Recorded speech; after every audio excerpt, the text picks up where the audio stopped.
मधेपुरा विधानसभा क्षेत्र के राजद के संभावित प्रत्याशी इंजीनियर प्रणब प्रकाश ने मधेपुरा के एक निजी होटल में कार्यकर्ताओं के साथ बैठक की।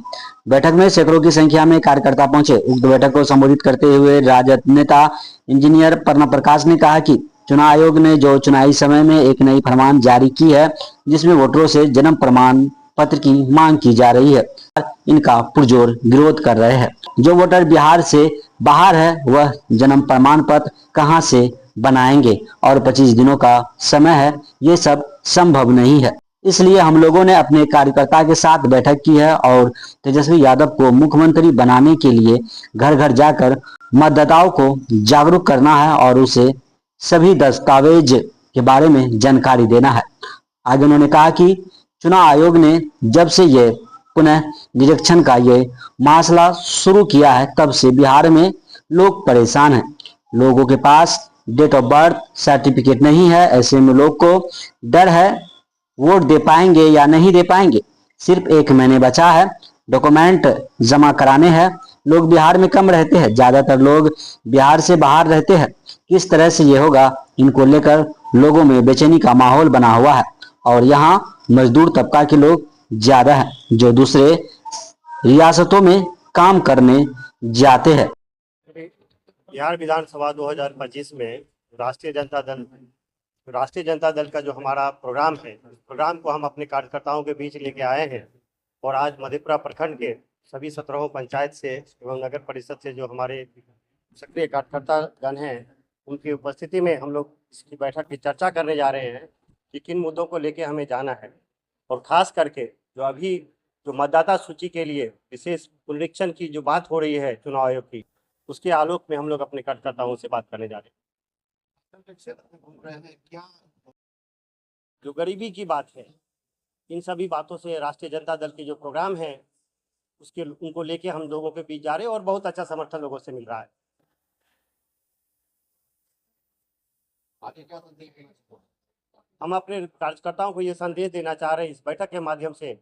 एक जबरदस्त लड़ाई है 2025 में, जहाँ पे सांप्रदायिक ताकतें और जो समाज को कमजोर करने वाली ताकतें हैं, जो पूंजीवादी ताकतें हैं, जो हमारे जन सरोकार से दूर की बात करते हैं, उनको ये बताना कि ये लोकतंत्र है और लोकतंत्र में सरकार जनता के समर्थन से बनती है, न कि समीकरण से।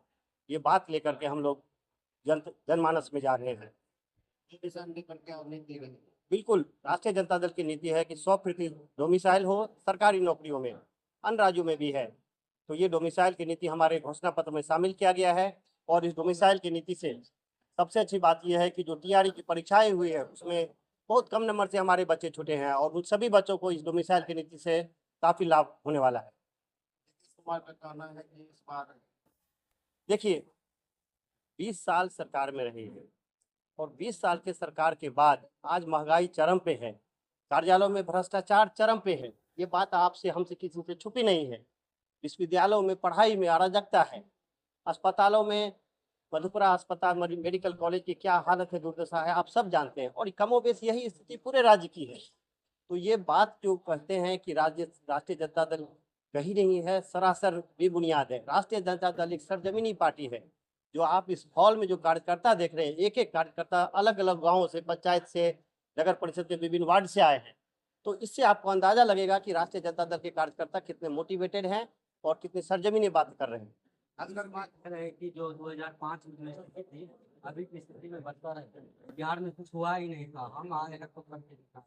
मेरे ख्याल से आप लोगों में बहुत लोग 2005 में इस दुनिया में आए होंगे और बहुत लोग इनमें जो वरिष्ठ कार्यकर्ता हैं इस उम्र में जरूर होंगे, उनको 2005 के बारे में याद होगा। 2005 से पहले एक क्रांतिकारी समय आया है बिहार में, 90 से 2005 के बीच में। उस क्रांतिकारी समय में परिवर्तन आया समाज में, दबे कुचलों को आवाज़ मिला, दबे कुचले अपने अधिकार को मांग सके। लेकिन अभी जिस बात समाज की बात करें, अपराध चरम पे है। शराबबंदी क्या आपसे छुपा है?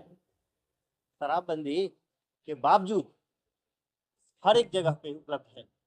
तो ये काला बाजारी है। आप जब समय गठबंधन में थे, देखिए, शराबबंदी अच्छी चीज है, हम लोग उसको समर्थन करते हैं, लेकिन जो एग्जीक्यूशन हुआ है, जो सरजमीनी फेल्योर है शराबबंदी का, उस पर बात कीजिए। वो सरकार की जिम्मेदारी है, जो सरकार है वो उनका सिस्टम फेल है। करेक्ट, यही बात लेके हम लोग जा रहे हैं लोगों के बीच। खास करके जन प्रमाण पत्र जिनके पास होगा वही वोट डालने का अधिकार होगा, इस हाँ। बात का। यही इन बातों को लेके आज हमारी बैठक हो रही है कि ये बिल्कुल जन विरोधी मामला है। 2003 में भी ये बात उठी थी और 2 साल लगा था मतदाता सूची को पुनरीक्षण करने में। आज आप 25 दिन में करने की बात करें, क्या यह संभव है? ये बिल्कुल त्रुटिपूर्ण निर्णय है। इस निर्णय को हम लोग सड़क पे और जो विभिन्न न्यायालय के माध्यम से भी चैलेंज किया जा रहा है, लेकिन कार्यकर्ताओं को हम लोग तैयार कर रहे हैं। आप देखिए हमारे यहाँ क्या होता है, लोग प्रवासी हैं, लोग बाहर रहते हैं, दिल्ली पंजाब में रहते हैं, वो क्या घर आ पाएंगे अभी? यही कार्यक्रम आपको करना था, साल भर पहले आप कार्यक्रम करते, होली दिवाली के समय में करते, जब सब लोग यहाँ घर पे रहते हैं, छठ के समय में लोग घर पे रहते हैं। सरकार उद्घाटन की सरकार है, लेकिन व्यवस्था नहीं बना पा रही है। मेडिकल कॉलेज में व्यवस्था नहीं है, सदर अस्पताल में व्यवस्था नहीं है। गम्हरिया प्रखंड के अस्पताल में जाइए, वहाँ पे जो सिक्योरिटी गार्ड है वो ड्रेसर का काम कर रहा है, ऑन रिकॉर्ड कर रहा हूँ आपको। तो ये सरकार व्यवस्था नहीं कर रही है, ये सरकार सिर्फ घोषणा कर रही है और ढकोसला की सरकार है। प्रशांत किशोर जी का कहना है कि हमें उसको बख्शी मिलेगी। बहुत बढ़िया बात है, लेकिन आप समझिए इस बात को, प्रशांत किशोर जी कर क्या रहे हैं? प्रशांत किशोर जी भाजपा की बी टीम है, ये बात जनमानस को पता है। वो टीम सिर्फ बात करना जानती है। तेजस्वी जी ने काम करके दिखाया है। 17 महीने के कार्यकाल में आपने देखा है स्वास्थ्य सुविधाओं में क्या जबरदस्त सुधार आया था। उसी 17 महीने के कार्यकाल है जब तिहाड़ी में शिक्षकों की बहाली हुई। तो तेजस्वी जी की सरकार काम करने की वाली सरकार है, और बाकी पे हम कमेंट नहीं करना चाहते।